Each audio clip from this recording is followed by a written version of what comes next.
Good morning, guys. Welcome to the studio for another episode of Vietnam Innovators. I'm your host, CEO and co-founder of Vietcetera. Much appreciated for tuning in every single week. You've been supporting Vietnam Innovators for the last year and a half, and we're in the middle of season 3 at the moment with some exciting new guests. You've probably already listened to a few of the episodes, but today's our guest, his name's Sai Ponugoti. He's the General Director and Country Manager of P&G, Procter Gamble Vietnam, only one of the biggest companies in the entire world. And they've been here in Vietnam for 27 years. Let's hear it from Sai about what they're doing in Vietnam, how if you think about it, 27 years, by the way, guys, since 1990s. They've really affected societal change in Vietnam. So we want to hear from them the story of the evolution of the company here, what they're doing now, but also what they're doing in the future. So without further ado, Sai, welcome to the Vietnam Innovators studio. Thank you. Thank you for having me here. And it's wonderful to be with your listeners. And congratulations as well on the immense growth and success that you've achieved personally and professionally.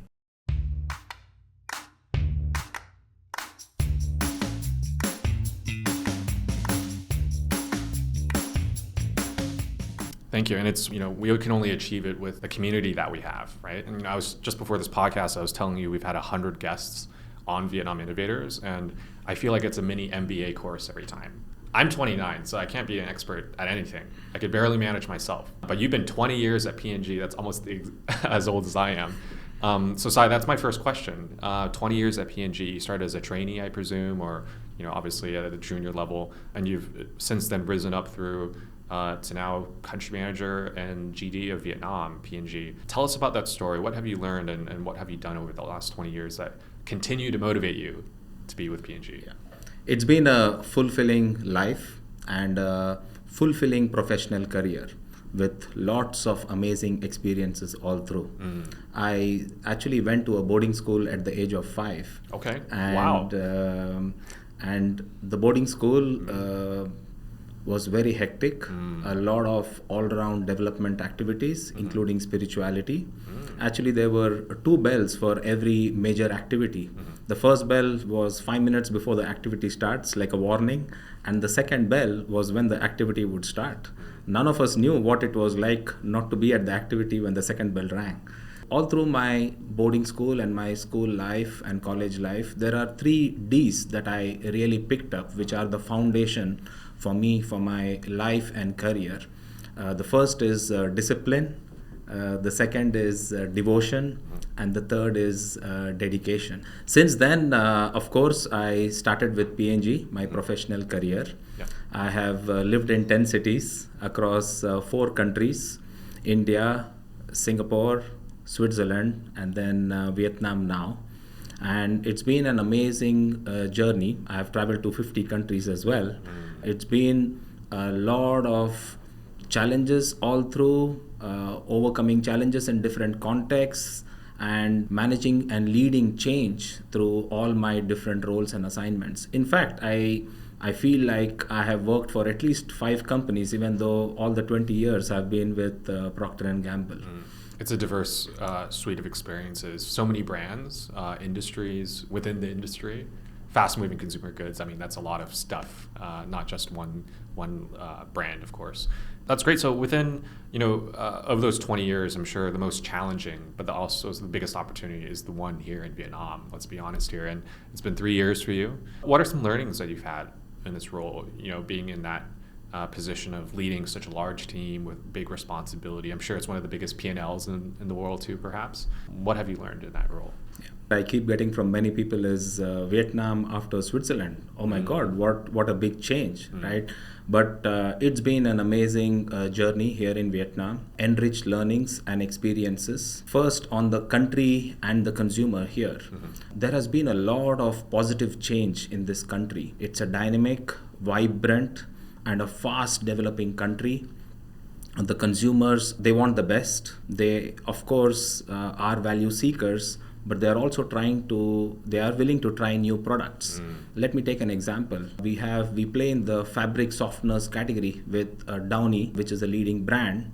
And the penetration, the households that use this category is over 70%. which is higher than many countries in the world. So it just shows the consumers want the best, and they're willing to try new products.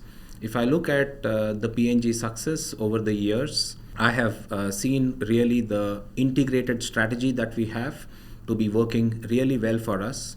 It's all about delivering superiority across the 5 vectors: product, packaging, brand communication, retail execution, and finally delivering value. And we have had the mantra of go local. We try to ensure that we leverage consumer insights, we qualify our products locally, we have local A celebrities, we test and qualify our packaging locally, and I think this has driven our success and has given us a lot of learnings. If I take an example of our fabric care business, we have Ariel and Downy as our brands.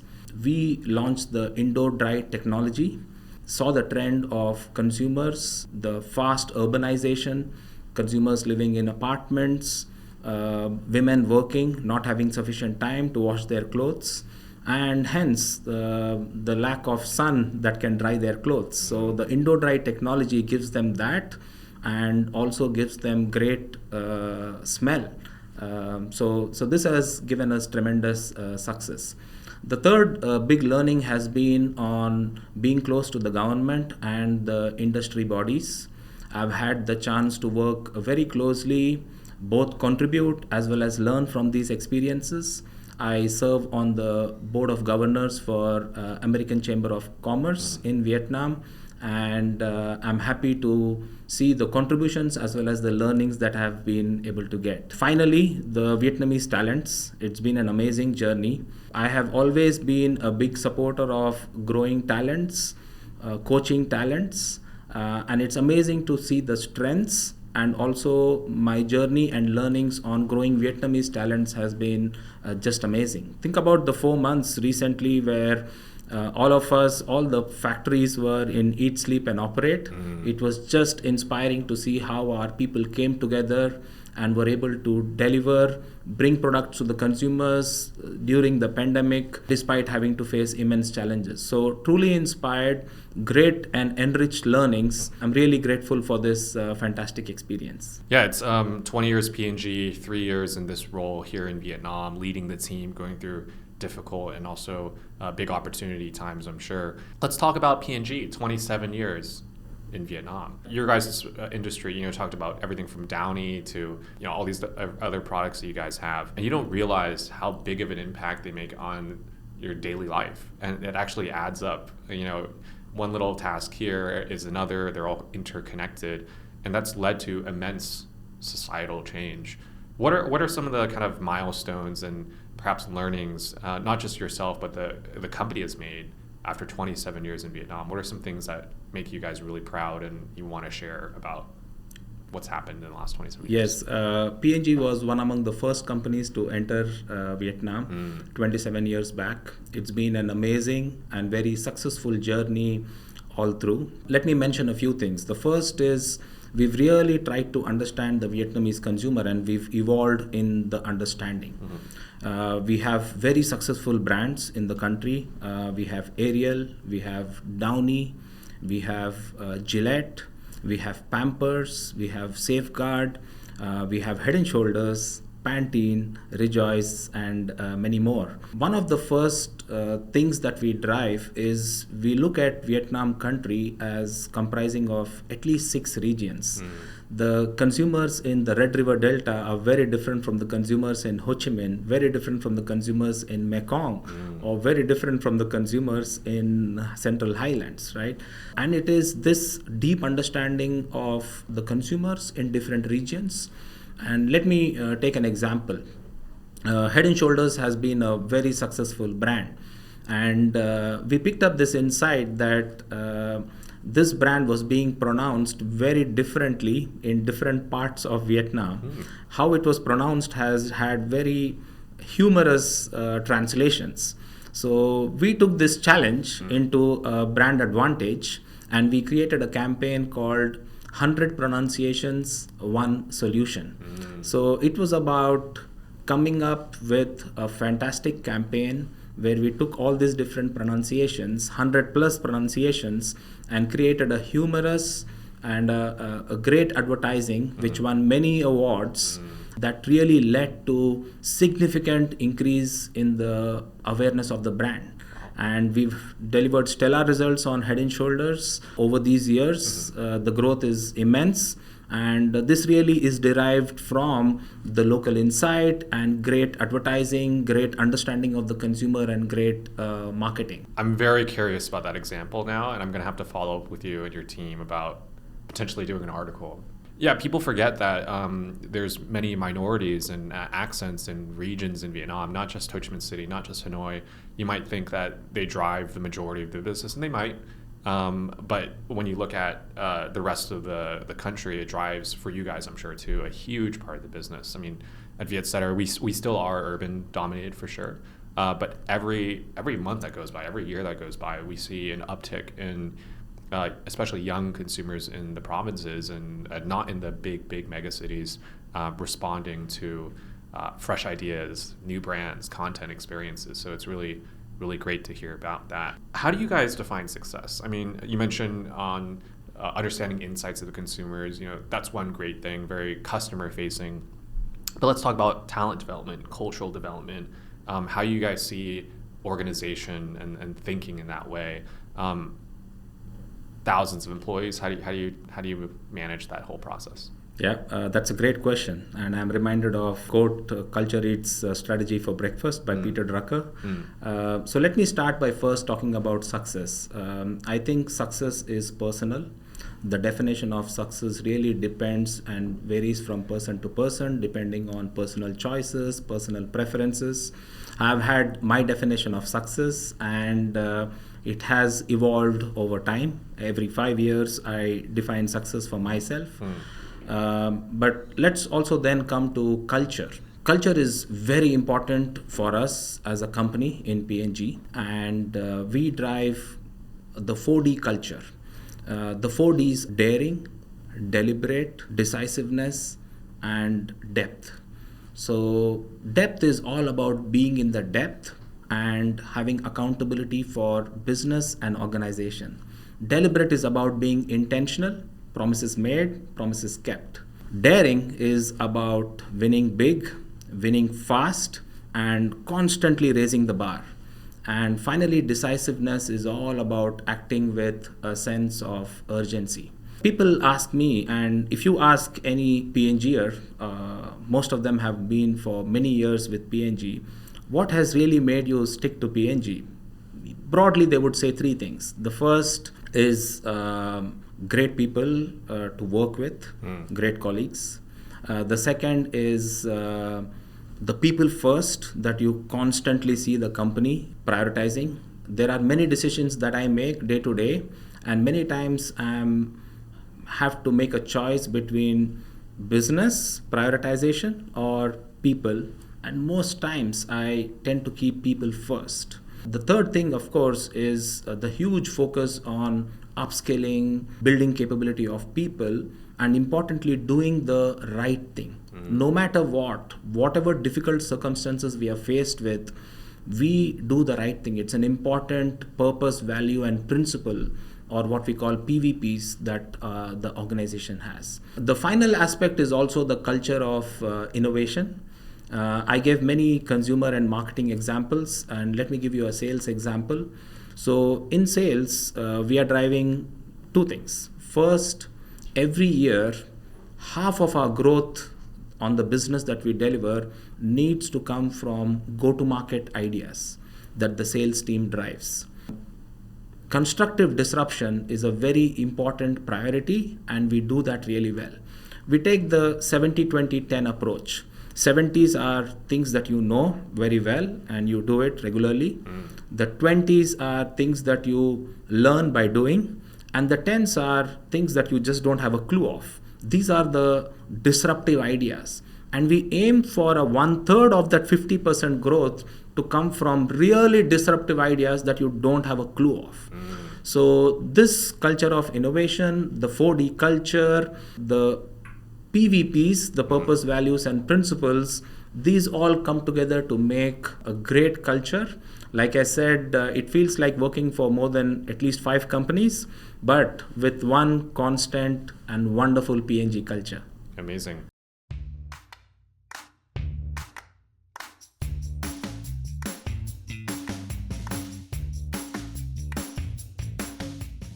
I really love the 70-20-10 example. I've never quantified it or structured in that way. I also lead the sales team at Viet Cetera, and I'm always like, guys, let's be innovative, right? And I think that's easy to say, but to actually execute at scale is extremely challenging.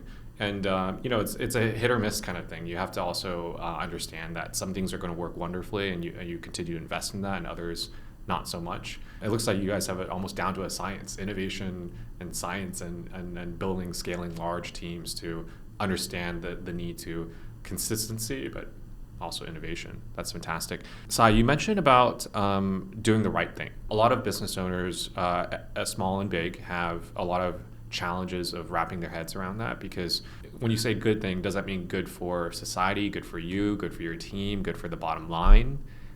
Let's talk about one example that's really in the industry these days, which is diversity, inclusion, quality rather. And people think like that's a very long-term investment that you have to make, and sometimes is it even needed? Does it actually help your business?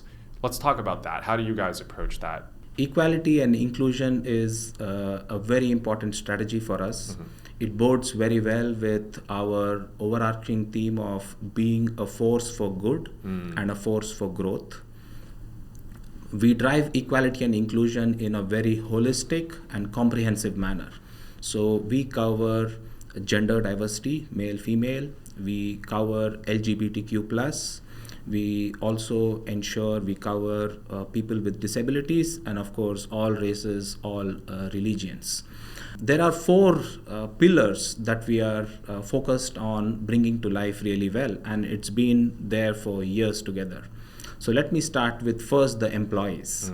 In terms of employees, we do 5 things. The first is we really inspire our employees behind the why, behind the concept, and behind the purpose of this. And we do this by holding an annual summit at an Asia, Middle East, and Africa scale. In the most recent summit, we partnered with the UN Women's Forum, and we brought leaders from the community across different countries and industry leaders, and we discussed, shared a lot of thoughts, and it was truly inspiring for our employees. The second is to really drive awareness and education for our employees regularly. We have an Equality and Inclusion Month. We just concluded the month with a lot of activities. It's an opportunity to drive key messages, review the progress, continue to do new things, have panel discussions to really drive awareness and education. The third one is policies and benefits. We launched the Share the Care program, which is giving men paternity leave. We also have extended all the benefits that partners, spouses get to LGBTQ plus employees. We also continue to look at all our policies and benefits to ensure that they are really driving equality and inclusion. The fourth is training our people. We do trainings like inclusive mindset. We do trainings on men advocating real change, because we need men to be allies for our employees to grow and progress. And we also educated our employees on menstruation, because men need to know what women go through, what girls go through, be it both for the family or be it for colleagues at work. And finally, we of course drive gender diversity and an equal and inclusive workplace. We have delivered over 50% of our employees with the right gender balance, and even in my leadership team, we have over 50% of employees who are women. So these are the 5 pillars among employees. The second big pillar for equality and inclusion is our brands. We have these brands that touch millions of consumers, and P&G is the number one advertiser in the world. So we can really leverage our voice with the consumers, with the millions of consumers.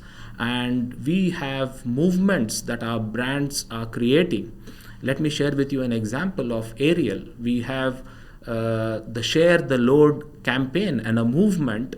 And the insight is very simple. If men, when they live with men, can share the load of household work, when they live with their wives, why can't they do the same, right? And we bring this message across in a creative and very engaging manner to our consumers.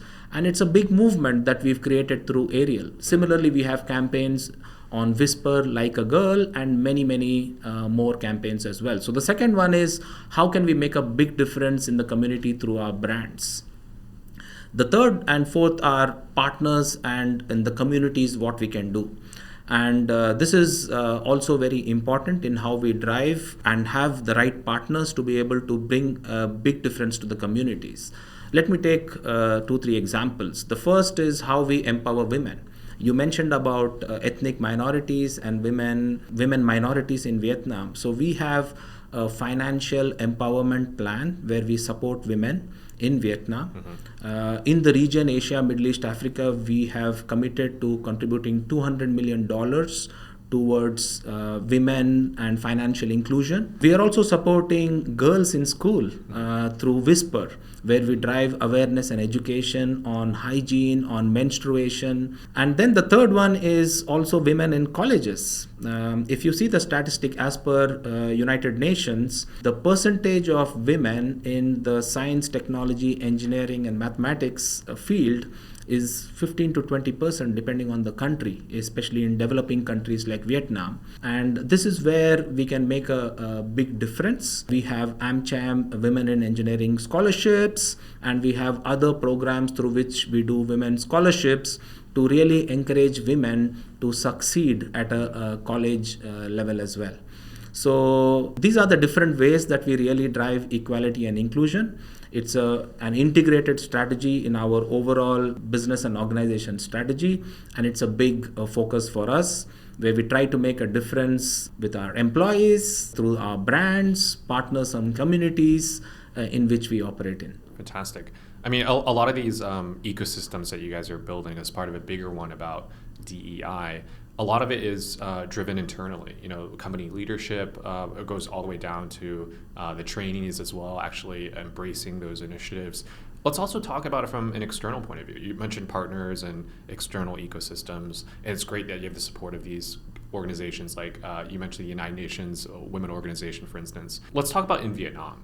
We were at the same panel pledge some weeks ago, hosted by the American Chamber of Commerce and all the others Chamber of Commerces as well. Let's talk about that event and why that's important too, because Mary Tarnaka, she was the she is the executive director at AmCham, and she was talking about the idea of manels, for instance. That's a word I think she invented, the idea that a lot of public speaking panels are mostly, if not all, men, and that is an issue, right? And to this day, it continues to be ever present. How is your participation and P&G's participation in that event helping to motivate other business leaders to take that example? That was a big shining moment for me, actually. I mean, we do make an effort, maybe not the scale of P&G, but for us to really capture it and illustrate it and kind of make that commitment in person is also. Let's share about that. What did that event mean for you guys at P&G Vietnam? It was a true privilege to be part of that fantastic event. It brought together various chambers, American Chamber of Commerce, CanCham, OSCham, BritCham. It also brought together many consulate generals from various countries, US, UK, Canada, and many more. And it also brought together a lot of business leaders in different sectors. And what started off as what we noticed and observed were pockets of awareness, pockets of activity happening on diversity, equality, and inclusion. But our intent really was to bring it out and create a movement, create allies who can support this, create champions in the society and community who can bring about this change. And specifically, I got a chance to, one, talk about the case study P&G, what we do differently, what are the challenges we face. We wanted to share with the different organizations what they should expect, how they can deal with it, and how they can leverage their scale to make a big difference. And on the panel, it was a very diverse panel. We had 2 women leaders, one myself, and we had one LGBTQ leader as well, and which was also wonderful. Like you mentioned, we also signed the panel pledge. Many organization leaders coming together. So I hope we've had a great start to this movement. We are also forming a DEI community in Ho Chi Minh. And we hope to go a long way. We hope to make a big difference to the community.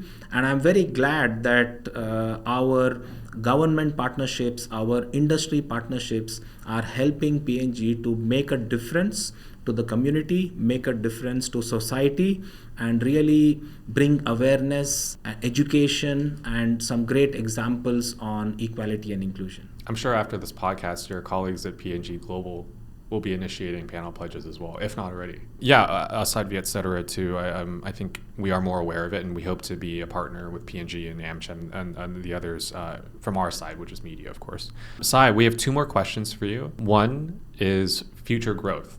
Let's look about future business opportunities for P&G in Vietnam. What does it look like for year 28 for P&G? Yeah, we believe there are very exciting times ahead. There is a lot of opportunities to tap into, both business and building this wonderful Vietnamese talents and organization. We have opportunities on reaching new users across our wide portfolio of product categories. We have opportunities to drive consumption. And we also have opportunities to enter new segments and new categories. Let me take an example of shave care, Gillette as a brand. We play across all the different segments and all the different price points in the market. And of course, we are the market leader. It's also the number 1 brand globally. But more than 70% of the usage of shave care category in Vietnam is still in single blades largely. And that's an immense opportunity for us to trade up consumers, to use significantly better technology, significantly superior products, and get that great experience, of course, at a great value. So huge opportunity and huge potential. The other big area for us that I'm excited about is to continue to contribute to the community, to the society, not just be a force for growth, but also be a leading force for good company. And we have immense partnerships over the years. Let me take a couple of examples of how we are trying to make a difference. We have a children's safe drinking water program. We have delivered over the last few years more than 100 million liters of clean drinking water in partnership with Red Cross. We also have programs where we are supporting children in schools. We are building homes for the needy people in Mekong Delta in partnership with Habitat for Humanity. And we have numerous programs. I just cannot ignore the work that we've done over the last 2-3 years while we were all navigating through the pandemic. We've been able to contribute over 16 billion Vietnamese dong in cash and our products. We've partnered with hospitals, medical clinics, and numerous partners to be able to make a difference while consumers and communities were going through difficult times. Recently, you must have heard Vietnam overtook Malaysia and Singapore in terms of GDP to become the 4th biggest country in Southeast Asia. So inspiring opportunities ahead.